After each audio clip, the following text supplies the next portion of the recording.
السلام علیکم۔ فضل پورہ سرکاری ٹیوب ویل کا کنڈکٹر 3-4 دن سے خراب ہے، جس وجہ سے محلوں میں پانی نہیں آ رہا۔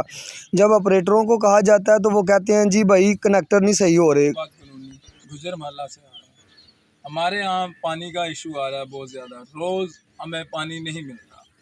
ہم یہ گیلنیں اٹھاتے ہیں، پانی گلی گلی سے مانگ رہے ہوتے ہیں کسی کے گھر میں سے، کبھی فلٹر پلانٹ جو لگے ہوئے ہیں ادھر چلے جائیں تو بجلی کا ایشو آ رہا ہوتا ہے، تب بھی پانی نہیں ملتا۔ ہمیں بتائیں کہ ہم پانی کہاں سے لیں، نہ موٹر پہ پانی آتا ہے نہ ویسے پانی آ رہا ہے۔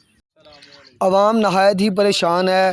یہ کسی ایک گلی محلے کا نہیں مسئلہ، یہ تو پورے ہمارے علاقے کا مسئلہ ہے۔ پہلی بات تو پانی آتا ہی نہیں، اگر پانی آ جاتا ہے تو دوسرا مسئلہ وہ پانی گندا ہوتا ہے۔ برسات کے دنوں میں بالخصوص پانی گندا آتا ہے اور عام دنوں میں بھی پانی گندا ہوتا ہے۔ اب جب ہم نے آپریٹروں سے بات کی تو آپریٹر کہہ رہے ہیں کہ بھائی ہم نے اپنے دفتر میں رپورٹ کی ہے، ان کو بتایا ہے، تو اب وہ وہاں سے آئیں گے، وہ صحیح کریں گے تو پھر یہ سسٹم چالو ہوگا۔ اب عوام یہ جاننا چاہتی ہے کب تک یہ صحیح ہوگا۔ 1 گھنٹہ ٹیوب ویل چلتا ہے، ابھی پانی اوپر آتا ہی ہے تو پھر وہ 1 گھنٹے کے لیے بند کر دیتے ہیں۔ جب یہ معاملہ ہوتا ہے تو پانی کیسے پہنچتا ہے گھروں میں؟ یہ بہت بڑی اذیت اور پریشانی بنی ہوئی ہے۔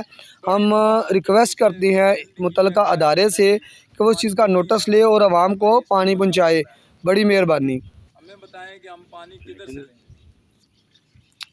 اور یہ بھی بڑا ایک اذیت ناک مسئلہ ہے کہ ٹیوب ویل تو چل رہا ہوتا ہے لیکن وہ ہوا چھوڑ رہا ہوتا ہے، پانی کم ہی نکلتا ہے۔ یہ بالکل وہ ٹوٹیاں جو بالکل ٹیوب ویل کے ساتھ لگی ہوئی ہیں ان کا نظارہ ہے کہ آپ دیکھ سکتے ہیں کہ ہوا تو نکل رہی ہے لیکن پانی نہیں نکلتا۔ اس سے بڑی اور کون سی پریشانی ہو سکتی ہے؟ تو ہم متعلقہ اداروں سے ریکویسٹ کرتے ہیں کہ وہ ذرا یہ شفقت فرمائیں اور اس چیز کا نوٹس لیں کہ عوام کے مسائل کم سے کم ہوں اور ختم ہو جائیں۔